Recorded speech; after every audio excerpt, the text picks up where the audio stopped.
George Carlin's estate is suing over an AI-generated comedy special. X plans to hire 100 content moderators. And Fossil is done making smartwatches. It's Monday, January 29th, and this is Engadget News.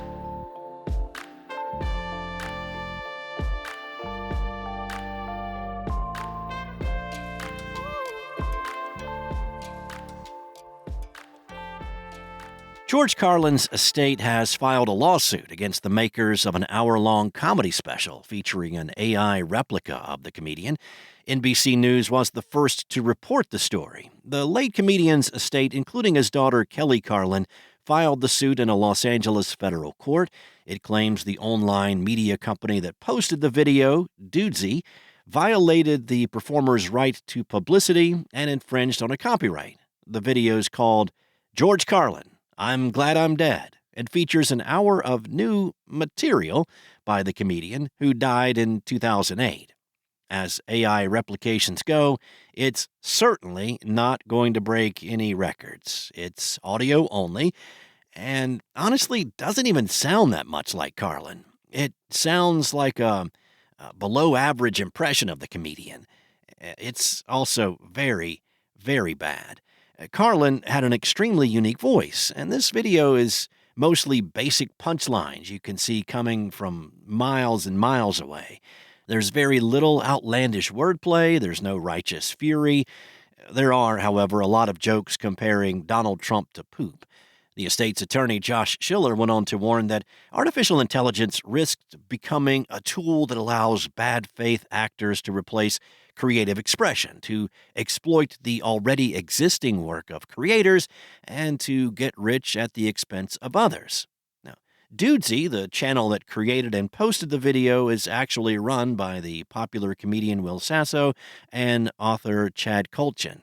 They didn't write the material here. According to a report from NPR, the artificial intelligence was trained on thousands of hours of Carlin routines to create the facsimile. Sasso and Kultgen are, however, named in the suit.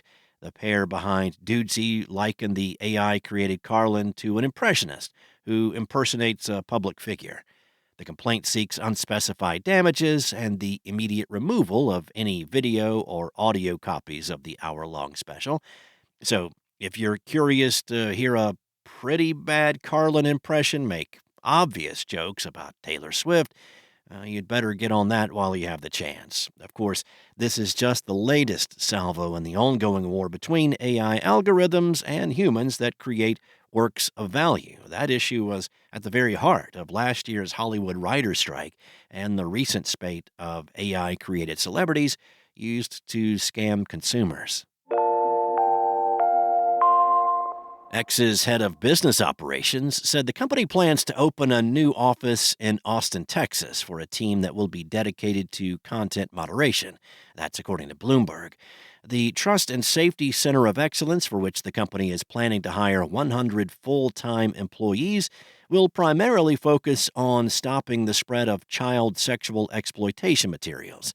Ex-CEO Linda Yaccarino is set to testify before Congress on Wednesday in a hearing about CSE, and the platform at the end of last week published a blog post about its efforts to curb such materials, saying it's determined to make X inhospitable for actors who seek to exploit minors. The team will also address other content issues like hate speech and violent posts. Elon Musk spent much of his first year at X taking steps to turn the platform into a bastion of free speech and gutted the content moderation teams that had been put in place by Twitter before his takeover. Fossil is officially getting out of the smartwatch business, following months of speculation about the future of its Wear OS smartwatch lineup, which has not seen a new model since 2021's Gen 6.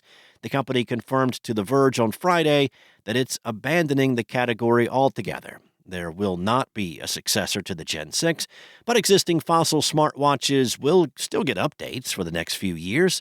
In a statement to The Verge, a spokesperson said Fossil Group has made the strategic decision to exit the smartwatch business, citing the industry's evolving landscape.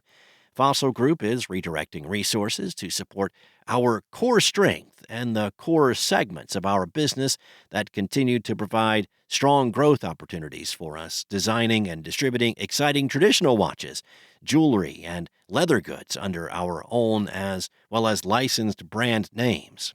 Fossil has been pretty quiet about its smartwatch plans lately after an initial few years of steady releases, and the decision is going to come as a disappointment to anyone who's been holding out hope for a Gen 7.